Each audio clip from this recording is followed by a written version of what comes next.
Hello and welcome to English Sutra. मैं doctor Swati Sharma English Sutra में अभी आप सभी का स्वागत करती हूँ।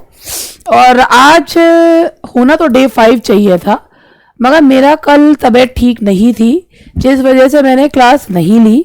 और आज मैं आप लोगों के साथ डे 4 वोकैब का डे 4 सेशन में आपके साथ आई हूँ। तो ये वोकैब जो है, ये रूट वर्ड से वोकैब मैं आप लोगों को करा रही हूँ और इसमें बहुत सारे वर्ड्स आपके तैयार होते हैं। डे 5 के बाद पहले मैं एक पूरा का पूरा जो मैंने अभी तक करवाया है उसको एक क्विक रिवीजन करवाऊंगी। आप में से बहुत सारे लोगों के क्वेश्चंस इस तरीके के आते हैं, समटाइम्स आई वंडर कि मेरे ऊपर बिल्कुल वो वाली स्टोरी जो है आजकल एप्लीकेबल हो रही है। आप लोगों ने भी सुनी होगी कि एक पापा और बेटा जो है वो गधे पे बैठ के जा रहे थे, तो किसी ने कहा बता, दोनों जो है बेटा बैठा हुआ है और पापा जो है वो उस पे चल रहे हैं, पैदल चल रहे हैं। बेटा उतर गया, पापा बैठ गए, कह रहे बता कैसे आदमी है, बेचारे बच्चे को पैदल चला रखा है और जो है खुद पे जो है वो चल रहा है। दोनों चढ़ के बैठ गए, बता कैसे लोग जो है दोनों के दोनों बेचारे मासूम जानवर पे जो है चल रहे, चढ़ के बैठे हुए। वो दोनों उतर गए तो उन्होंने जो है गधे को सिर पे उठा लिया, कह रहे बता कैसे पागल लोग हैं, गधा होते हुए भी गधे को सिर पे उठा के चल रहे हैं। तो बात ये है, अब ये बात मैंने इसलिए कही क्योंकि मैडम लिटरेचर पढ़ा दो, मैडम ने लिटरेचर पढ़ा दी। मैडम ग्रामर पढ़ा दो, मैडम ने ग्रामर पढ़ा दी। मैडम वोकैब पढ़ा दो। कोशिश कर रही हूँ कि वोकैब में आप लोगों को हेल्प मिल जाए और जितना वोकैब का सेशन मैंने तैयार कर रखा है आप लोगों को मैक्सिमम उसका बेनिफिट मिल जाए। मैडम वोकैब की जगह ये करा दो, मैडम ये करा दो। अरे भैया थोड़ा पेशेंस भी रख लिया करते हैं। अगर ये सेशन अच्छा है, मैं सबको नहीं कही मगर बहुत सारे लोगों को इसमें बहुत अच्छा भी लग रहा है सेशन। और कुछ को है, अगर देखिए लिटरेचर का, ग्रामर का अलग अलग जो है बहुत सारे वीडियोस पड़े हुए हैं। अरे कितने वीडियोस हैं हमारे चैनल पर? 450 से ऊपर वीडियोस हैं, उसमें बहुत सारे लिटरेचर के हैं, मैक्सिमम लिटरेचर के ही हैं, ग्रामर के भी हैं। तो आप कम से कम देखिए तो सही, देखेंगे तो ही तो पता चलेगा। और प्लीज़ मुझे भी ज़रा इसे जो है कवर कंप्लीट करा लेने दीजिए, क्योंकि मेरी स्थिति वाली मत बनाइए जो मैंने अभी आपको कहानी के माध्यम से बताया। तो इसके साथ ही जो है इस हल्की फुल्की कहानी के साथ ही जो है वो स्टार्ट करते हैं। और ये न्यू वीडियो बैच है, ये आपको एक इसमें तो जो है बता रही हूँ कि वीडियो बैच है लिटरेचर का, जिसमें ग्रामर और लिटरेचर के लेक्चर्स हैं। और वो लेक्चर्स के जैसे ही आप परचेज करते हैं वो लेक्चर्स आपके हो जाते हैं और उसमें साल भर की वैलिडिटी है, नोट्स आपके घर पर आएंगे। इसमें एक बैच ग्रामर का अलग से भी बना हुआ है, वीडियो बैचेस है। लिटरेचर का पिछली बार मैंने बोला था, लेकिन बाद में मुझे बताया गया कि लिटरेचर का अलग से बैच देना पॉसिबल नहीं है, क्योंकि उसमें जो टेस्ट हैं वो ग्रामर और लिटरेचर के मिक्स हैं। तो फिर वो स्टूडेंट्स के लिए डिफ़िकल्ट हो जाएगा क्योंकि जो पूरी टेस्ट सीरीज़ है, देयर आर 34 टेस्ट सीरीज़ है पूरी, और ऑनलाइन टेस्ट भी मिल रहे हैं और वैसे भी मिल रहे हैं। तो वो टेस्ट सीरीज़ जो है वो स्टूडेंट्स के लिए फिर डिफ़िकल्ट हो जाता है कि अगर ग्रामर के क्वेश्चंस को क्या से समझें, क्या करें, तो इसलिए जो है वो अलग से नहीं है। और इसी तरीके से एक पूरा बैच पीजीटी का वीडियो बैच है, जिसमें पीजीटी टीजीटी का लिटरेचर प्लस ग्रामर है। तो you can watch all these batches on app में स्टोर में दिया हुआ है। ठीक है जी, चलिए अब इसके साथ ही बस ये हो गया। अब हम लोग अपना ये स्टार्ट करते हैं सेशन। तो सबसे पहला जो हमारा वर्ड है वो है ऑर्थोडोंटिस्ट। डोंट का मतलब होता है दांत। डोंट को दांत से बोलिए, दांत। ऑर्थो का शुद्ध होता है, सीधा करना होता है शुद्ध, तो ऑर्थो शुद्ध करना। डोंट मतलब होता है दांत, इस्ट मतलब होता है करने वाला। तो मान लीजिए जैसे कि ये जो है, अभी आपको मैं अपनी खूबसूरत ड्राइंग का नमूना दिखाऊंगी। कभी वैसे वंस अपॉन अ टाइम मेरी ड्राइंग बहुत अच्छी हुआ करती थी, मगर अब जो है, अब मैं यहाँ से ये राक्षस जैसे दांत निकाल रही हूँ। देखिए ये राक्षस जैसे दांत है, ये ऐसे दांत है। ठीक है, अब ऑर्थोडोंटिस्ट के पास गए, अब उसने इन दांतों को सुंदर बना दिया। अब ये सुंदर तो नहीं लग रहे हैं, मगर इन दांतों को जो है इनको सीधा कर दिया। तो अब ये जो दांत सीधे हुए, बाहर को निकले हुए हो रहे हैं वैसे ये, तो ये जो दांतों को, ये टेढ़े मेढ़े दांतों को जो ये इन्होंने सीधा करा, तो ये क्या है, शुद्ध करा, सीधा। ऑर्थो मीन सीधा, डोंट मतलब दांत, ईस्ट मतलब करने वाला। तो ऑर्थोडोंटिस्ट मतलब होता है वो डॉक्टर जो दांतों को सीधा सुंदर बनाता है, उसे क्या कहते हैं, ऑर्थोडोंटिस्ट। ठीक है जी। नेक्स्ट उसके बाद है आइटिस। आइटिस का मतलब मैंने आपको बताया था, सूजन को बोलते हैं आइटिस। अब आप किसी के दिमाग में ये भी आ जाता है, देखिए ऑस्टियो मीन्स बोन्स, और ऑस्टियोमाइलिटिस का मतलब होता है inflammations in of the bones. तो क्या यार, बोन कैसे सूज सकती है? बोन का सूजन नहीं है, ये होता है बोन मैरो का, बोन मैरो का जो वो सॉफ्ट सा पार्ट होता है। तो ऑस्टियोमाइलिटिस का मतलब होता है कि inflammation of the, osteo means, जैसे आपने वो वर्ड ऑस्टियो कैल्शियम वगैरह सुना होगा, हड्डियों के लिए calcium.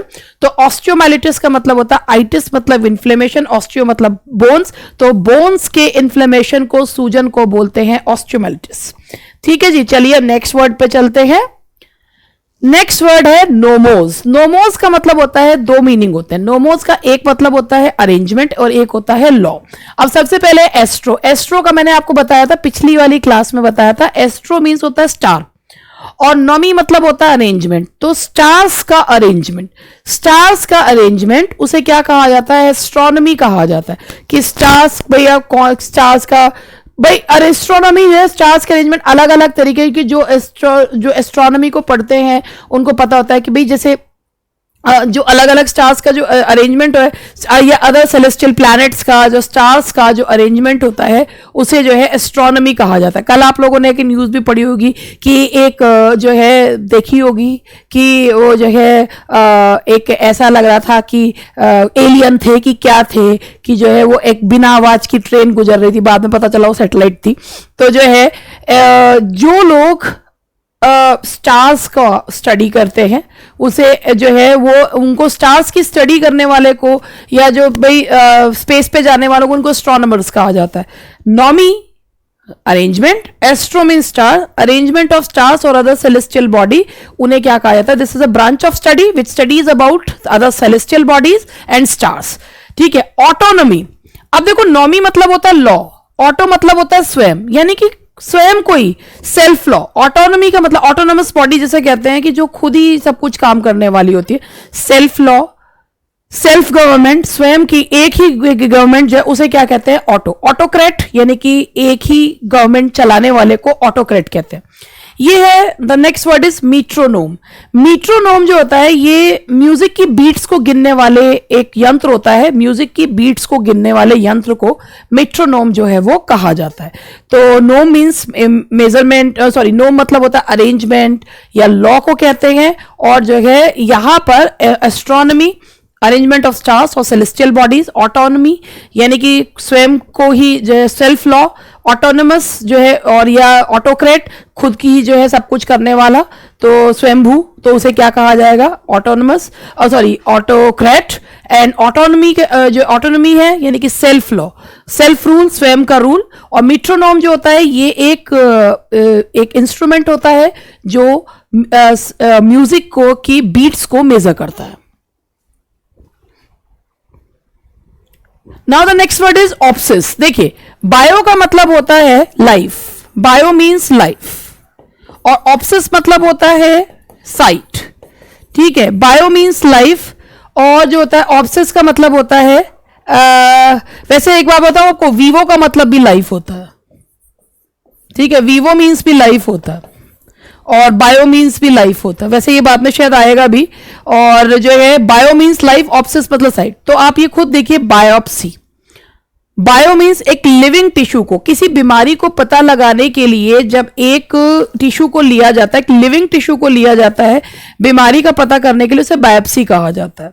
That is biopsy. Bio means life. Autopsy का मतलब क्या होता है, मेडिकल एग्जामिनेशन ऑफ कॉर्प्स। मरने के बाद किसी व्यक्ति की जो मरने के बाद किसी व्यक्ति का टिश्यू का जो एग्जामिनेशन किया जाता है उसे ऑटोप्सी कहा जाता है। ऑटोप्सी रिपोर्ट से ही काफी सारी चीजें जो हैं वो पता चलती हैं कि क्या time of death and all that जो है। तो ऑटोप्सी जो होता है वो मरने के बाद।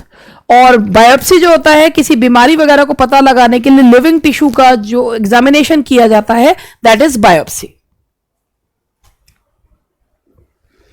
जियोज, जियो मीन्स होता है धरती, अर्थ।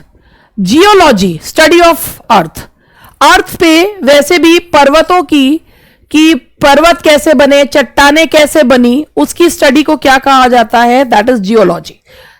Study of the formation of rocks, कि वो रॉक्स कैसे बने, उसकी स्टडी को क्या कहा जाता है, फॉर्मेशन ऑफ रॉक्स। रॉक्स कैसे बने, पहाड़ चट्टाने कैसे बनी, that is geology. Logy means study, Jio means धरती, धरती की स्टडी को क्या कहा जाता है, जियोलॉजी। जियोमेट्री, मीट्री मीन्स मीटर, नापना, मेजरमेंट ऑफ फिगर्स। जो है वह इसका धरती से नहीं है। ज्योमेट्री का मतलब होता है फिगर्स, यानी कि ट्रायंगल, रेक्टेंगल, इनकी स्टडी को क्या कहते हैं, ज्योमेट्री। ज्योग्राफी, ज्योग्राफी ये study of the earth surface, धरती की सरफेस जो है, भूगोल जिसे कहते हैं, धरती की सरफेस, क्लाइमेट, सोल, सभी चीज के बारे में जिसको पढ़ा जाता है उसे ज्योग्राफी कहा जाता है। नाउ इसमें ये देखिए वर्ड है एपोजी एंड पेरिजी। एपोजी एंड पेरिजी में ये देखिए कि एपोजी एंड पेरिजी में देखिए एपोजी एंड पेरिजी में जो सन से धरती का जो फारदेस्ट पॉइंट होता है, सन से धरती का जो फारदेस्ट पॉइंट है एपोप्सिस या एपोजी कहा जाता है। और बीच जब ये सन से धरती का जो नियरेस्ट पॉइंट होता है, ये दोनों जो हैं उसके लिए यूज किए गए हैं। देखिए जो सन से apogee, apoapsis in earth's orbit, farthest point from sun, sun से फारदेस्ट पॉइंट है एपोजी।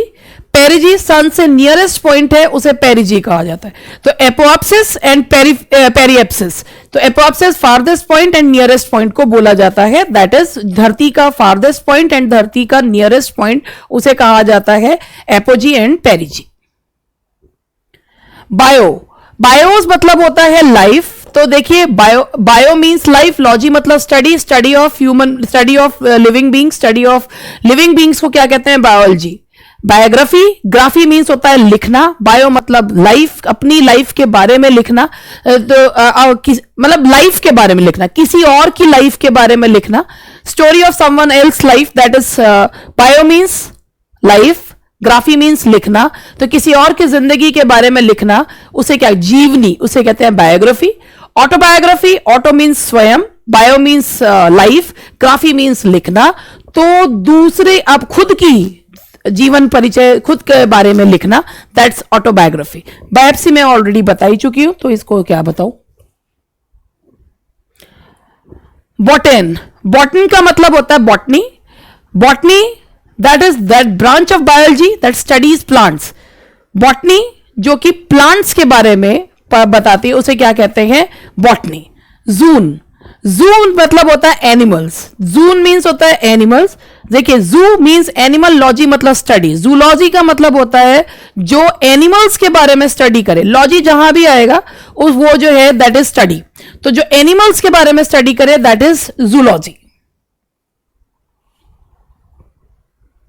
अब ये इसमें वर्ड है दैट इज टॉम। टॉम मतलब होता है काटना, दो भाग में काटना या काटने को बोलते हैं। से पहला है अपेंडिक्टोमी, टॉमी मीन्स काटना, टॉम मीन्स काटना। अपेंडिक्स, अपेंडिक्स को काटना। अपेंडिक्स जो कि अब हमारे शरीर में एक जो अवशेषी अंग के रूप में यूज किया जाता, मतलब हम नहीं यूज करते, अवशेषी अंग है, तो अपेंडिक्स जो है उसको काटना, दैट इज अपेंडिक्टोमी। अपेंडिक्स को रिमूव करना, टॉम मीन्स काटना, appendectomy, cutting out of the appendix. Tonsillectomy, tonsils जो होते हैं वो जो सॉफ्ट लम्प्स होते हैं बिहाइंड द माउथ जो होते हैं सॉफ्ट लम्प्स हैं, तो टॉन्सिलेक्टोमी मतलब टॉम मतलब काटना, टॉन्सिल्स को काटना। एंटोमोलॉजी, एंटोमोलॉजी आप यहां पे देखिए ये इससे अलग हो गया। Entomology branch of zoology that studies insects forms of life that seem in appearance as if they almost cut in two. Entomology जो होती है वो जूलॉजी की वो ब्रांच है जो इंसेक्ट्स को स्टडी करती है, फॉर्म्स ऑफ लाइफ की, जैसे ये दो भाग में कटे हुए हो। अब अगर आप एटम लेंगे तो ए मतलब नहीं और टर्म मीन्स काटना, तो एक सबसे छोटी यूनिट जिसे काटा नहीं जा सकता उसे एटम, अणु कहते हैं। टर्म मीन्स काटना, ए मतलब नहीं, जिसे काटा नहीं जा सकता अणु, that is atom. Now the next word is anatomy. Anatomy का मतलब होता है कि बॉडी को काट के उसके स्ट्रक्चर को स्टडी करना, दैट इज एनाटॉमी। बॉडी को काट के, भाई जब तक जो है, जैसे अब तो जो पहले जब हम लोग 9th-10th में थे तो ऐसा हुआ था कि जब जिनके पास भी जिन्होंने पढ़ रखा और ये प्रैक्टिकल्स कर रखे हैं, वो मेंढक काटने का प्रैक्टिकल हुआ करता था, जिसमें सारा ये पढ़ाया जाता था, ये जो है लीवर है, और जो हमारे जैसे लोग होते थे वो मेंढक को देखकर बेहोश हो जाया करते थे, इसलिए कभी साइंस पढ़ी ना गई। तो जब तक 10th तक तो जबरदस्ती पढ़नी पड़ी। तो जो अब तो कहते हैं कि सारी चीजें smart boards and all that के माध्यम से पढ़ाई जाने लगी हैं। तो एनाटॉमी का मतलब होता है एक लिविंग बॉडी को काट के उसके सारे स्ट्रक्चर्स को स्टडी करना, दैट इज एनाटॉमी। यानी कि शारीरिक संरचना को जानने के लिए उसे जो है पार्ट्स में काटने को एनाटॉमी कहा जाता है। टोम का मतलब मैंने अभी आपको बताया, अ पार्ट, काटना, दैट इज टोम। इसके बाद एक वर्ड है जिसे कहते हैं एपिटमी। दिस वर्ड का, ये वर्ड का प्रोनाउंसिएशन जो है वो है एपिटमी। एपिटमी का मतलब होता है एक हिस्सा जो सबको रिप्रेजेंट करता है। एग्जाम्पल के लिए भी यूज करते हैं एपिटमी। जैसे हमने कहा कि Aishwarya Rai is the epitome of beauty, यानी कि वो एक पार्ट है जो सभी ब्यूटी के, सभी मतलब जितनी भी ब्यूटीफुल वुमेन है उनको रिप्रेजेंट करती है। तो एपिटमी का मतलब होता है एक हिस्सा जो सब पूरे होल को रिप्रेजेंट करे। एक एग्जाम्पल उसे कहते हैं एपिटमी। अब ये है डिक्टमी। तो ये डिक्टमी जो है, इसको आप इसके बारे में समझिए। डिक्टमी का मतलब होता है दो भाग में बांटना, मगर दो अलग अलग चीजों को दो भाग में बांट। डाई मीन्स होता है दो, डिक्टमी मीन्स होता है दो भाग में बांटना। अब इसको ऐसे समझिए, जैसे हम कहते हैं मैमल्स, तो मैमल्स को हम जो है डिक्टमी करते हैं कि मैमल्स, एक मैमल्स जो सी पर रहते हैं, सी में रहते हैं, और एक जो लैंड पर रहते हैं। तो दो विभिन्न, एक शार्प जो है वो इनके बीच में भाई एक शार्प डिवीजन है, लेकिन दो अलग अलग चीजों में मैमल्स हैं। लेकिन मैमल्स कौन से, जो समुद्र में रहते हैं वो अलग, और जो लैंड पे रहते हैं। तो इसे डिक्टमी कहा जाता है कि आप किसी चीज को दो भाग में, एक शार्प डिवीजन है but in two different things. Phila, phila का मतलब होता है प्रेम। फिला मीन्स प्रेम, लव। अब फिलोलॉजी, फिलोलॉजी में देखिए, फिला मीन्स होता है प्रेम और लॉजी मतलब होता है स्टडी। तो love of, study of linguistics, love of words. तो भाषा विज्ञान जिसे कहते हैं, love of words, love of linguistic, भाषा के प्रति प्रेम को फिलोलॉजी कहा जाता है। लॉजी मीन्स स्टडी और फिला मीन्स होता है प्रेम। तो भाषा के प्रति प्रेम, love for words, love study of linguistics, that is known as philology. Philanthropist, देखिए फिला मीन्स प्यार, एंथ्रोप मतलब ह्यूमन बीइंग, इस्ट मतलब करने वाला। तो ह्यूमन बीइंग से प्यार करने वाला, ऑल्ट्रुइस्ट यानी कि जो मानव अपने स्वार्थ से ऊपर दूसरे को रखने वाला, उसे फिलेंथ्रोपिस्ट कहते हैं। यानी कि एक परोपकारी व्यक्ति को, जो मानव से प्यार करने वाले को philanthropist. Phila love, anthrop human being, ist मतलब करने वाला, यानी कि ह्यूमन बीइंग से प्यार करने वाला, that is philanthropist. Philanderer, phila means love, wanderer घूमने वाला। तो वेंडरर का मतलब होता है घुमंतु, घूमने वाला। तो ये फिलेंडरर है।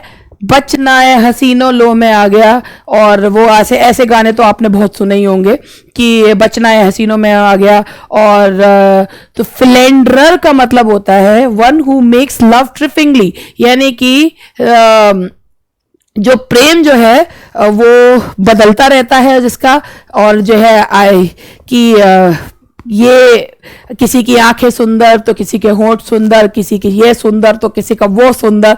तो फिलेंडरर का मतलब होता है जगह जगह भटकने वाले को फिलेंडरर कहा जाता है। वन हु मेक्स लव ट्रिफिंगली, जो सीरियसली प्रेम नहीं करता उसे फिलेंडरर कहा जाता है। फिलेटलिस्ट, फिलेटलिस्ट का मतलब होता है जिसे, फिला मीन्स लव और फिलेटलिस्ट मतलब होता है जिसे स्टैम्प्स कलेक्ट करने का शौक होता है। स्टैम्प्स कलेक्ट करने के शौकीन को क्या कहा जाता है, philatelist. Now the next one is anglophile. Anglo means होता है इंग्लिश, फाइल मीन्स होता है प्रेम, तो अंग्रेजी से प्रेम करने वाले को एंग्लोफाइल। तो कुछ लोग इतने ज्यादा एंग्लोफोबिया अगर बोलते हैं तो अंग्रेजी से डरने वाले, एंग्लोफाइल जो है इसका मतलब होता है अंग्रेजी से प्रेम करने वाले। हाँ जी, एक बार ये भी क्वेश्चन आया था, फोबिया करवा दो। हाँ जी कराऊंगी, पी पे आ तो जाऊं, वो भी करवाऊंगी। जो है एंग्लोफोबिया अंग्रेजी से डर, एंग्लोफाइल अंग्रेजी, हम तो बात भी अंग्रेजी में करते हैं, खाते भी अंग्रेजी में है, और हिंदी भी अंग्रेजी में बोलते हैं, दुगना लगान देना पड़ेगा। ठीक है, हिंदी भी ऐसे बोलते हैं। अगर कहीं किसी भी स्पीकिंग कोर्स में जाएं और कहें कि हम आपको 2 महीने में अंग्रेजी बोलना सिखा, ये भयंकर वाला एंग्लोफाइल है। ठीक है, तो एंग्लोफाइल मतलब immense love for British culture, British custom. And by the way आज हिंदी दिवस है, तो हिंदी दिवस की बहुत शुभकामनाएं। और बेहद खूबसूरत भाषा है। इस भाषा को किसी और भाषा से कंपेयर नहीं किया जा सकता, क्योंकि जितना आनंद अपनी भाषा बोलने में मजा आता है उतना किसी और चीज में नहीं। तो सभी को हिंदी दिवस की हार्दिक शुभकामनाएं। हैप्पी हिंदी डे नहीं के, हिंदी दिवस की हार्दिक शुभकामनाएं। Now that's bibliophile. Biblio means होता है बुक्स एंड फाइल मीन्स होता है लव। तो love, a collector of rare books, love for books. जिस व्यक्ति जो bibliophile, one who loves books, जिसे बुक्स बहुत पसंद हो, उसे बिब्लियोफाइल कहते हैं। फिलाडेल्फिया, फिलाडेल्फिया एक सिटी का नाम है। Philadelphia is the name of a city. Philosophy, sopho, sophy means sopho wisdom,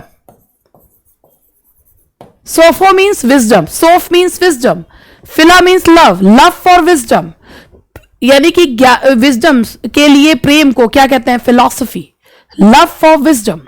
next है फिलाहार्मोनिक। फिलाहार्मनी मीन्स होता है म्यूजिक को अरेंज करना, लव फॉर हार्मनी, म्यूजिक के लिए प्रेम को क्या कहते हैं, philharmonic. And the last word is philately. Philately का मतलब होता है लव पोशन। पता नहीं ऐसा पोशन होता है नहीं होता है, जैसा आप लोगों ने मिडसमर नाइट्स ड्रीम अगर पढ़ा हो तो उसमें लाइसेंडर की आंखों पे लव पोशन लगा दिया जाता है, तो जैसे ही वो उठता है उसको सामने जो दिखता है वो उसके प्रेम में पड़ जाता है। मतलब कोई, ये मेरे ख्याल से ये लव पोशन के ऐड आप लोगों ने जरूर पढ़े होंगे कि 5 मिनट में किसी को भी वश में करें और ऐसा लव पोशन ले जाए। I don't know whether these love potions exist और नॉट, मगर लव फिलेट्रे मीन्स होता है लव पोशन, कि ऐसा कोई पोशन जिसे पी ले या आंखों पे लगा ले और सामने वाले को अपने वश में कर ले, तो that is known as love potion. So that's all for today. आज की वो कैब इतनी ही थी, बाकी की करवाऊंगी कल। And that's all for today, bye bye.